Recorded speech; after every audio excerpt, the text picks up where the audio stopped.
Welcome back, football fans. Bienvenidos. I am Francisco X Rivera, and this is Golazo Today.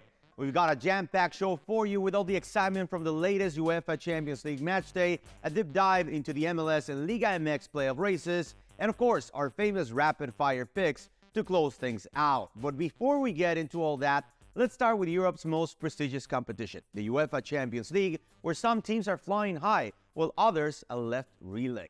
And to break it all down, we're so happy to be with no other than my compa, Marcelino Ortiz. ¿Cómo estás, hermano? Francisco, very happy to be here. It's been a wild week.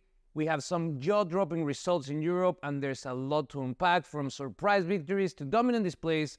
This round has set the tone for what's shaping to be a very unpredictable season. Of course, and we've seen some big wins, surprising upsets, and a few masterclass performances from the world's top players. Let's kick things off with the standard results from match day number 2. Let's start with a city that holds a huge place in my heart. One of the most beautiful places I've ever visited, Salzburg in Austria. But even though the city is beautiful, their team, not so much. Not so much. A 4-0 loss to Brest. It was a beating. The forward line was just ruthless. Salzburg defense had no answer. It's a disappointing result for them, especially on a home game. And Brest is now making a real statement at the top of the standings, something that we didn't expect. Well, let's go to more positive news now to Germany. Borussia Dortmund steamrolling over Celtic 7-1. What stood in your mind the most out in this game? Dortmund is playing at a whole different level, Francisco. The front line is electric. We saw, in the domestic league, they're playing at a very high level. Celtic, surprisingly, they had a great result in the first match day of the UEFA Champions League. Now they cannot get that result, and clearly we have a favorite to win the cup. At Emirates Stadium, Arsenal, what a result for them. Buyaco Saka, great match there, beating Paris Saint-Germain. And to me, that window from Paris Saint-Germain, when they had Mbappe and Messi, and obviously these great players, I think that window's closing. The Beatles used to say, "Can't buy me love." Well, it seems that Paris Saint-Germain can get money to buy them a Champions League trophy. When it comes to Champions League, Paris Saint-Germain, they have a very bad luck. Arsenal is completely changing as a team. We see it in domestic league with great results lately. Now, coming to the European top tournament and showing that they are also looking for that first spot. How about, I feel for young boys, the Switzerland team, because when Barcelona comes and tries to rebound from a loss against Osasuna, it was a bad loss for them, 4-2, after demolishing every team in the Spanish league. They get into Champions back. What do they want to do? They want to punish whoever's in front of them. So I feel bad for young boys. It was a bad loss for them. I think that what's happening in Barcelona is that it's growing pains. We'll see some of these games where they struggle, but it's also because they're, fundamentally transforming the way that Barcelona plays. We come from a decade plus of tiki-taka, and now they're playing a very direct soccer style that young boys couldn't hold. If they struggle to deal with your regular teams, a supercharged Barcelona is going to be hard to. We're going to talk more Mexico national team. Love the jersey, by the way, brother. I love it. You're representing. Bayer Leverkusen used to feature Andrés Guardado and at some point Chicharito Hernandez as well. Well, let's talk about Bayer Leverkusen. Bayer Leverkusen waited for the moment, and when it came, they were clinical. Milan just couldn't break them down. Milan is struggling. They had a great result with the Classic where they beat Inter. Pulisic showing great performances, but when it comes to Champions League, the engine is not starting. They're at the lowest point of the standings. A new situation, but to see that team all the way down in the standings is really weird. They recently lost Olivier Giroud. We'll talk more MLS and LAFC later today. But let's continue here with our UEFA Champions League review. Let's go to Slava Bratislava going into Manchester and losing to City 4-0. Erling Haaland, after a tremendous run in the league, he scored 10 times in only 6 games, gets his first UEFA Champions League goal this year. Yeah, this was from the get-go, it was a very unbalanced match. Manchester City has an incredible depth. It's frightening. They control this match from start to finish, and Bratislava barely got a sniff. But I think that is also part of what this championship means in Europe, right? Like, you expose these teams to the type of football that they want to compete at. So I believe that they will get some benefit out of this. Alrighty, so it's time to review more results. But PSV, Eindhoven, and Sporting could not be separated. Obviously disappointing for those Latino and Mexican fans not seeing Irving Chucky Lozano on the pitch. Yeah, long-term injury for him. And I think, this is a guy that PSV needs to get over the hump. It is, and you see that, we'll be talking later about this upcoming, North American Clásico, and we see that the U.S. right now has some of the most impressive amount of players that they've ever had participating in Champions League, being influential, and as we see, Mexico is falling behind. There's not a lot of people, highlighting a performance from the Mexican national team right now, something that, hopefully changes in the future. Other big results, Benfica won 4-0 to Atletico de Madrid, which comes from a very, very controversial weekend where they actually were suspended. Their stadium was partially suspended for 3 games after the Clásico. There were disturbance after the game.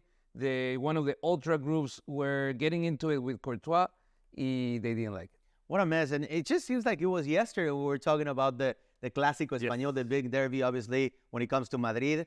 Atletico losing to Benfica, it was not an easy loss for them. How about Real Madrid? That game against Lille, Mbappe's little brother's team, by the way, and losing in France 1-0. I think this is the biggest surprise of the match day. You wouldn't expect that Real Madrid will lose to the Farmers, as they are called in the French league. But what we see is that in Champions League is the magical Wednesday, the magical Tuesday. Anything can happen on these days, and this is the proof. You cannot sleep because even a smaller team can make you pay. So I already started with my Beatles references with Paris Saint-Germain's, I can buy myself a Champions League. Well, now let's go to the land of John, Paul, George, and Ringo. A 2-0 victory for Liverpool against Bologna. Yeah, a great game. McAllister, excellent performance. Mo Salah coming back and making a statement after being quiet at the beginning of the season. I really like this Liverpool team. I think they are going to be growing both in the European Championship as well as their domestic league, but they have tough competition in both ends.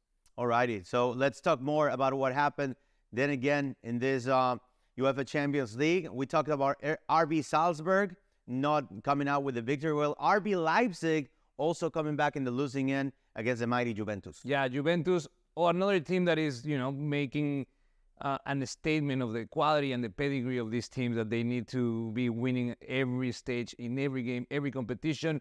Another game that I really, really like, Aston Villa ending Bayern Munich 41 unbeaten UCL run in group stage games with a 1-0 victory. Imagine that, 41 games without losing on Champions League.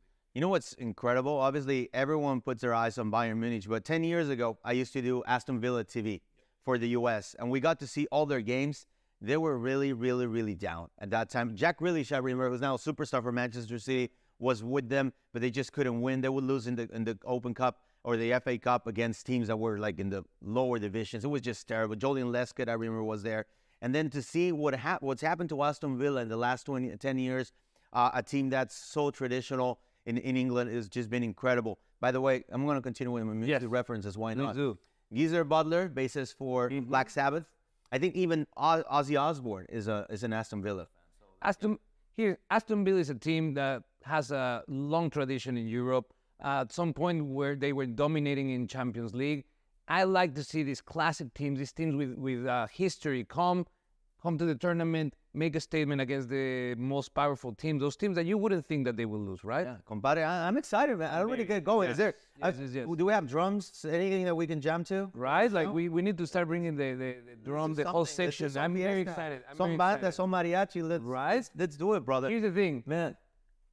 What are you looking most forward in this league segment of the Champions League? How are you feeling after 2 match days? We've seen great results. How do you like it? Well, after seeing what Barcelona has been doing in the local league in Spain, I think obviously they could be the team to beat. And the same thing with Manchester City. And I'm sorry then again to go towards the obvious, but the way they've looked, it's tough to go against them. Another great thing that we're gonna have coming up is the Mexican team and the U.S. team announcing the rosters for the Clásico from CONCACAF and some more stuff that we have coming up. So stay with us because, as Marcelino mentioned, we're going to talk about CONCACAF, what's going on with Javier Aguirre's new list, Germán Berterame, Obed Vargas, straight out of Seattle, and some more surprises for you here on Golazo today.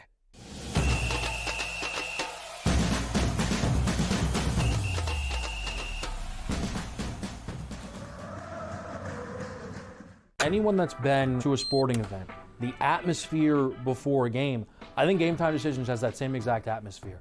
This is our arena. This is what we do. There is going to be an energy to game time decisions that you will feel night in and night out. The excitement you get when you lock your bets in, when you're figuring out what you want to do, we can zone in on the biggest games each night. I want this to be the place that people come to before the games start so they feel as ready as possible to lock in their cards. We are going to hit every single one of those markets that you need to know about. We're going to go through every single thing, and I've got a great team behind me that's going to help me get the job done. There is not going to be a better place, I promise you, than Game Time Decisions to get that new information, react to it, and be able to then bet accordingly. We will have everything at our disposal, and we will use that to our advantage. I'm Kevin Walsh. Tune into Game Time Decisions from 6 to 8 p.m. Eastern on SportsGrid. Your gut says Miami is going to win, and you should take the over. Your gut also said your NFT selfies would only go up in value. They didn't. But your head is on SportsGrid and knows the QB is in concussion protocol. The backup has a 45 QBR against the zone coverage. The New York D has the most sacks in the league. So yeah, trust your head. It's smarter to be on SportsGrid. Sunday Night Football, not really much of a matchup here, and the Bills looked so good up until this point, and to me it's probably like a one-off for them. The basic thing you have to do against the Ravens, force them to pass and try to use their weapons downfield, get them behind, because if you can do that, then it takes Derrick Henry a little bit out of the game. But if you get them with momentum coming out of the gate, getting a long touchdown run on the first play. Newswire, only on SportsGrid.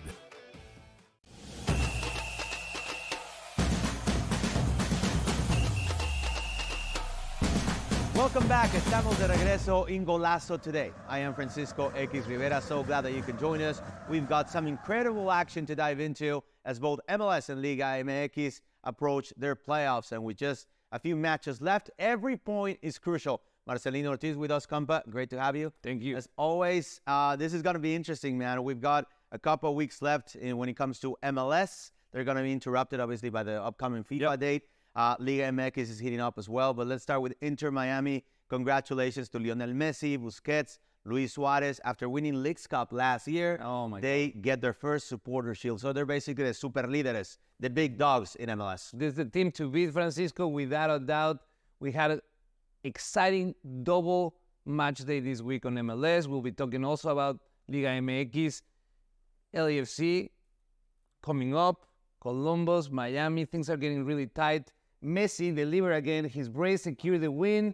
Miami sitting comfortably at the top with 68 points. They might break the record from LAFC. It's crazy. And you know what? I've been fortunate enough to call some of Evander's great goals with Portland. Some of them look like Roberto Carlos bending the ball over the wall. But Lionel Messi just keeps on overshadowing. He's Lionel Messi. And even then again, Evander might be an MVP candidate. Denis Bouanga might be an MVP candidate. But he just looks like it's Lionel Messi. Yes. And the rest. The rest of the bunch, right? It is. Well, I don't want to discount Columbus because they will be a contender for the MLS Cup. Miami will still have to go through them to get to the championship. And I think in the playoffs, they'll be a completely different team. Yeah, and we talk about the supporter shield. And again, this is a trophy that's awarded to the team that gets more points during the regular season. Inter Miami already secures home field advantage for the final. So if they make it all the way, the final will be played in sunny South Florida, or Lauderdale to be exact. Hopefully Santa today will be there, enjoying the sun rays and the goals. We're going to move on to the next game. Which one do you want to talk about? I would love to talk LAFC, just because back in 2018, I was able to hold that supporters shield victory. I look like Captain America. It's like a big disc. It's heavy. But you know what, LAFC, they didn't really do much. I think St. Louis, even though I was expecting more from them, did not get to offer much in terms of attacking in the midfield against LAFC. But you know what? What I'm happy about, an amazing goal from Denis Bouanga. He's 19th out of the season. He just keeps on impressing everyone. Several weeks of a really bad form, comeback with the first U.S. Cup that the team wins. Then they come back with back-to-back wins this week. I think LAFC is starting to get their pieces together. And let's talk about the return of the king. Carlos Vela is due to come back, hopefully, and I'm guessing that they're working their way up for him to be a super sub on the playoffs, which will make LAFC really. Yeah, hopefully by end of the season. It's been 9 months, obviously, in terms of the layoff for Carlos Vela. But you know what? There's another team that's low-key looking really dangerous. LA Galaxy is going toe-to-toe with LAFC. I mean, the dream matchup would be the LA teams facing off in the Western Conference Finals. Could you imagine? Oh my God. So Galaxy got a huge victory against Colorado. They did it on the road. And with that said, they have a 6-point advantage over LAFC. LAFC still has 9 points left to play. They got a pending game against Vancouver that was moved after the U.S. Open Cup. So I don't know, man. It looks like Galaxy will take Galaxy it needs all, to but- drop points so LAFC can jump into that first seed. And the only thing that is left is just for LAFC to continue winning those games that he has on hand. Trying to hope for a tie or a win or a loss from Galaxy. I am confident that we still can get that top spot. It's going to be an exciting 2 weeks on our way to decision day. Alrighty, so from MLS to Liga MX, the playoff race is very intense. And what about Cruz Azul? And when we talk about MLS, Georgios Giacomakis killing it for Atlanta that last year. I mean, he was a huge add for Cruz Azul. They continue to dominate. They do it against Pachuca 4-2. They're at the top. Are they the team to beat in Liga MX? Without a doubt, Cruz Azul is the most consistent. I know I don't want to make the same joke 2 weeks in a row, but it's always a risk with Cruz Azul. They have great regular seasons. Playoffs come, not so much. But Toluca and Tigres are still within striking distance from Cruz Azul. They both drew their matches this week, which isn't ideal, but they are hanging in there, making that standing table really tight. And I know that you don't want to, but we have to talk about the game of the week, Pumas America. I wanted to talk to Luca. Can we just talk to Luca? Perfect. Producer, director, can we just talk about Let's do Toluca. No, I'm just kidding, man. I can't avoid talking about Pumas. I'm sorry. I'm suffering. You're suffering. My Club America. I know. I feel for you. Pumas came out really strong, motivated as they come out in these games. Great victory. The problem is that America is running out of time. Yeah. Right now, they're surprisingly outside of the spots for a playoff spot. Not even the wild card. Not even the wild card. It's crazy. Yeah. I mean, you're talking about when you look at the percentages, they are the top team. They have been the top team for a while. They're the most consistent team. Yep. Talking about spending money as well, but it just seems that it's rough, man. The last team that won the three-peat in Mexico, you have to go to America. Yep. The mid-1980s. So we're talking about 40 years. That's how tough it is to win the three-peat in my Chicago Bulls reference, right? Right. Right. Now let's talk about two teams that also come with heavy expectations. El equipo del pueblo. Sí. Guadalajara, the team of the people, facing Monterrey, a team with also an unlimited wallet, unlimited spending. They're bringing in great players like Lucas Ocampo to replace Maxi Mesa. They have Germán Berterame, who received great news. We'll talk about in just a second. They're in fourth place after the draw against Chivas. Yeah, Monterrey is also a strong team. Chivas, I think they're distracted. There's a lot of rumors about the possible exit of their coach. Gago going to exercise that specific clause in his contract where the only team available to secure his services was Boca Junior, where he's a big fan. And, as an Argentinian coach, is very, very important. And it's, for the most part, an opportunity that you cannot go past to go and sit at that stadium and be at the helm of such an organization. In detriment of Chivas, which is having a very inconsistent season with great games, 5-0 wins, and some terrible games. Chicharito not really being able to be on the pitch as much as they would like to. And, I don't see that Chivas has a plan to bring back the glory days that they used to have. Well, fortunately, we do have a plan here in Golazo today. We're going to wrap up what happened in MLS and Liga MX. However, you brought your Mexican national team jersey. I love it.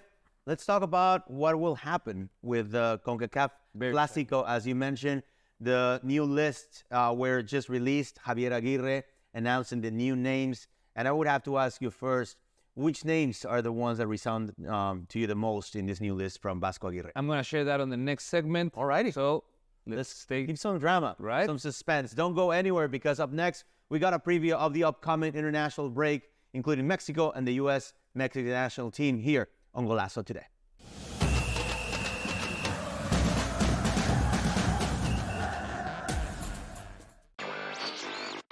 Sunday Night Football, not really much of a matchup here. And the Bills looked so good up until this point. And, to me, it's probably like a one-off for them. The basic thing you have to do against the Ravens, force them to pass and try to use their weapons downfield, get them behind. Because if you can do that, then it takes Derrick Henry a little bit out of the game. But if you get them with momentum coming out of the gate, getting a long touchdown run to the first play. Newswire, only on SportsGrid. Right here with you on Pro Football Today on SportsGrid. Odds in motion, trying to see what lines have moved throughout the week. Never felt more comfortable in this set than I do for this year. I am ready. I'm just getting angry. The hot takes are going to be here all long, people.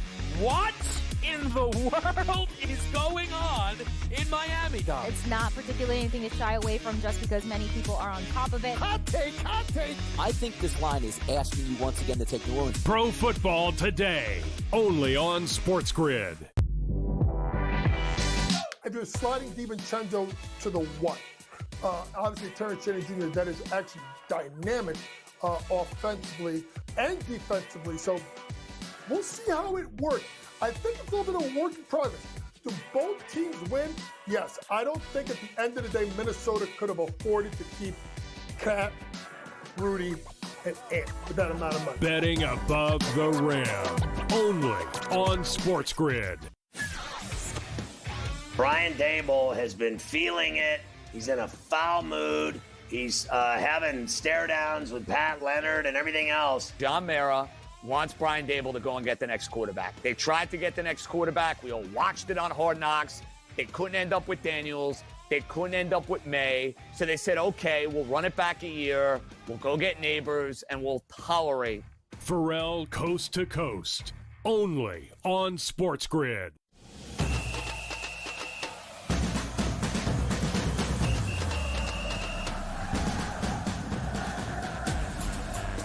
Welcome back. Ya estamos de regreso una vez más en Golazo Today. I'm your host, Francisco X. Rivera. So glad that you can be with us discussing the major headlines and the major scores around the world of football. It's time to wrap things up. But before we do that, Marcelino Ortiz, first of all, thank you for being with us once again. Always a pleasure. Let's talk about the Clásico of CONCACAF. Both the U.S. and Mexico had released their lists. Mauricio Pochettino, for the very first time, has to draw some names over on the list. Who are the guys that you think will bring the most attention and the expectations for the U.S. men's national team? I mean, this is a quintessential moment for the U.S. national team. Pochettino naming his first roster. The big news for me is the return of Zach Steffen, great goalkeeper.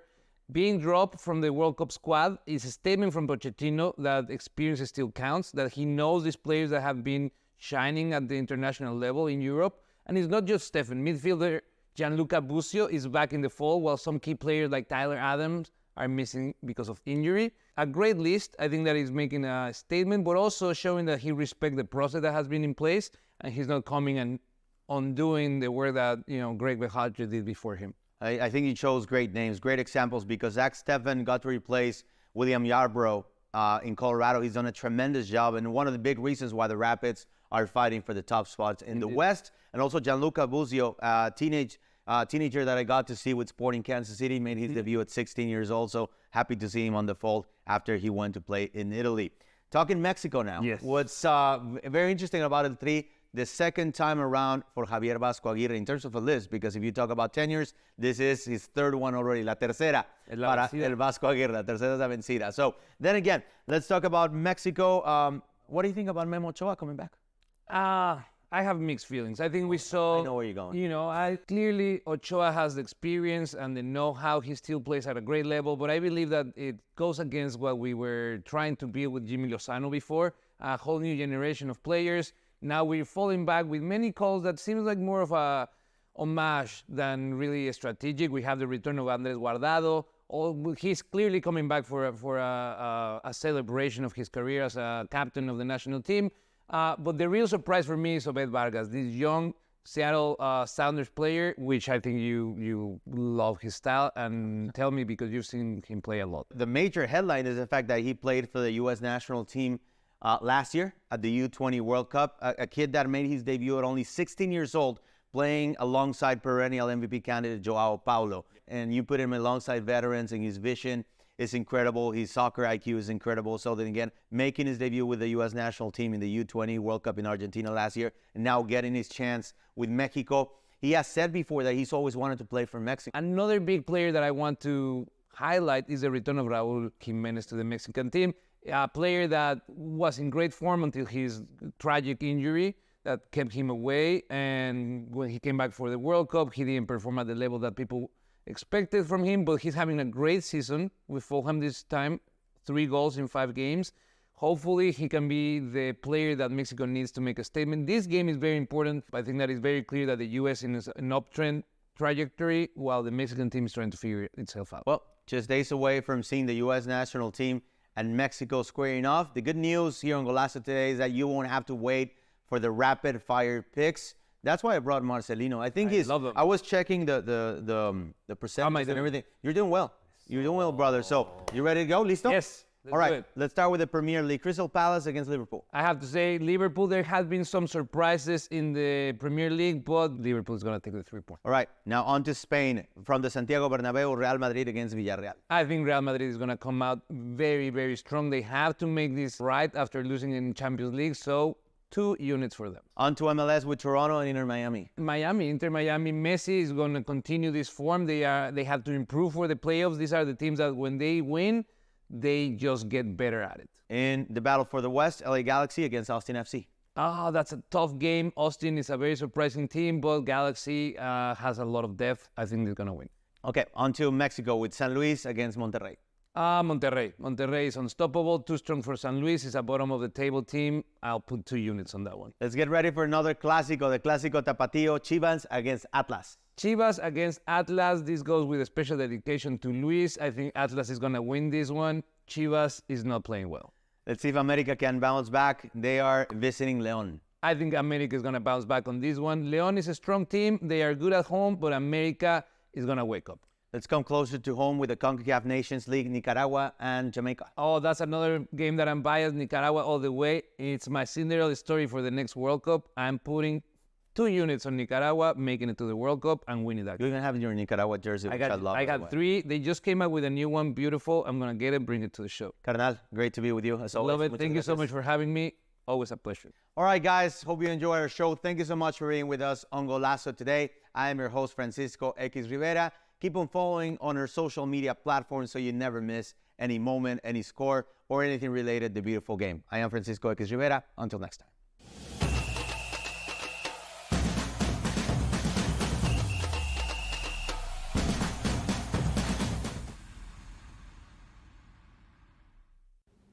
Well, hello from Las Vegas and welcome to week 5 of Beat the Odds. Today, we're going to celebrate tall, skinny guys. Jaden Daniels, stud. Jared Goff, stud. Arteta, a stud. It's a studly edition of Beat the Odds, and it starts right now. From our Las Vegas studios, this is Beat the Odds, sponsored by Superbook at the Westgate Las Vegas Resort and Casino, and powered by SportsGrid. All right, here we go. Welcome inside our Las Vegas studio. I'm Dave Hall. And I'm Mariah Janos. Through 4 weeks of pro football, we have studs, duds, and the thud of Jacksonville being the only winless team. It's still chaos throughout the league with upsets everywhere. Yeah, now one team is already so desperate they actually called Fat Jack and begged him to stop picking them for his best bet. Oh, wow. Just kidding, Jack. We love you, buddy. You know that. We kid because we love. Well, coming up on today's show, the boys will tell us which dogs could be barking this week, our player prop showdown, and yes, Jack, your best bets. Plus, a lot of talk here in Las Vegas about Davante Adams. We'll talk with Brandon Marshall about the fallout of this potential blockbuster move. Our friends from SportsGrid are back too. Hey Vegas, we're excited to beat the odds with you guys once again. Coming up, Joe Lisi and I will try and figure out if Josh Allen can bounce back against Houston and if Justin Fields' big performance will hold with a huge matchup against Dallas on deck. Sit tight. We'll join you in a bit. Back to the crew out in Vegas. All right, back with the tall stud. Thank you. And Jack is here too. I don't know whether I'm more irritated by the stud tall comment or the fact that you don't appreciate my 18-8 over 2 seasons. I mean, this is a marathon and not a sprint, as a lot of regular gamblers are finding out right now. You know I kid because I love. Oh, I know.